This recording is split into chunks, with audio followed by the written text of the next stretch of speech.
পুডিংটা দেখতে তেমন একটা ভালো না হলেও খেতে কিন্তু হয়েছে একদম কি বলবো, এত মজা হয়েছিল। তো চলো তোমাদের সাথে আজকে পুডিংয়ের রেসিপিটা শেয়ার করি। তো প্রথমেই আমি এখানে হাফ কেজির মতো দুধ নিয়ে নিয়েছি জাল করে, এটাকে রুম টেম্পারেচার করার জন্য এখন চামচ দিয়ে নাড়তে থাকবো যেন দুধটা ঠান্ডা হয়ে যায়। তার পাশাপাশি দুইটা ডিম নিয়ে নিয়েছি। এই দুইটা ডিমকে ভালোভাবে এখন আমি ফেটে নিব যেন দানা দানা না থাকে। তারপর ডিম ফেটে নেওয়ার পর এখন দিয়ে দিব চিনিটাকেও ডিমের সাথে ভালোভাবে ফেটে নিব।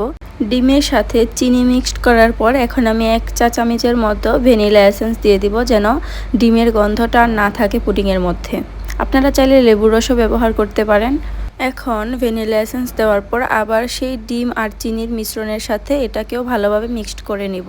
এখন আমি যেটা করব, এই ডিম, চিনি আর ভ্যানিলা এসেন্সের এই মিশ্রণটাকে ওই যে দুধ ঠান্ডা করে রেখেছিলাম ওইটার সাথে ভালোভাবে মিশিয়ে নিব।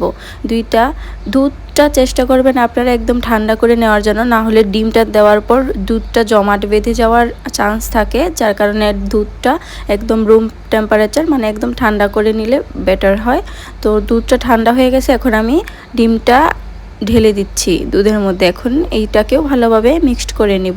দুধ আর ডিমের মিশ্রণটা যত ভালো মিশবে তত সফট হবে পুডিংটা খেতে।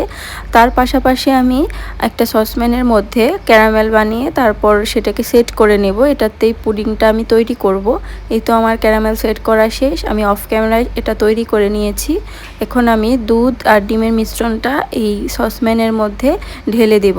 তারপর দিয়ে দিব, চাইলে আপনারা ওভেনে দিতে পারেন, কুকারে দিতে পারবেন, চুলায় দিতে পারবেন। আমি এটা কুকারে তৈরি করব, তো এটা আর দেখালাম না।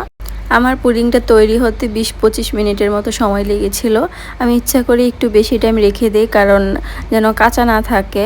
আর হ্যাঁ, অবশ্যই ঢাকনা খুলে মাঝখান দিয়ে একবার একটা কাঠি দিয়ে চেক করে নেবেন। কাঠিটা দিয়ে ভিতরে ঢুকিয়ে দিবেন। যদি কোনো কিছু লেগে থাকে কাঠিতে তাহলে কাঁচা, আর যদি না লেগে থাকে তাহলে আপনার পুডিং একদম রেডি। তো আমার পুডিংও কথা বলতে বলতে রেডি হয়ে গিয়েছে। দেখতে তেমন একটা ভালো না হলেও এটা খেতে কিন্তু দারুণ হয়েছে। আপনারা চাইলে এই রেসিপিটা ফলো করে বাসায় পুডিং তৈরি করতে পারেন।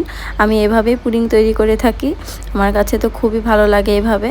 তো দেখা হয়ে যাবে নেক্সট কোনো ভিডিওতে। সবাইকে আল্লাহ হাফেজ।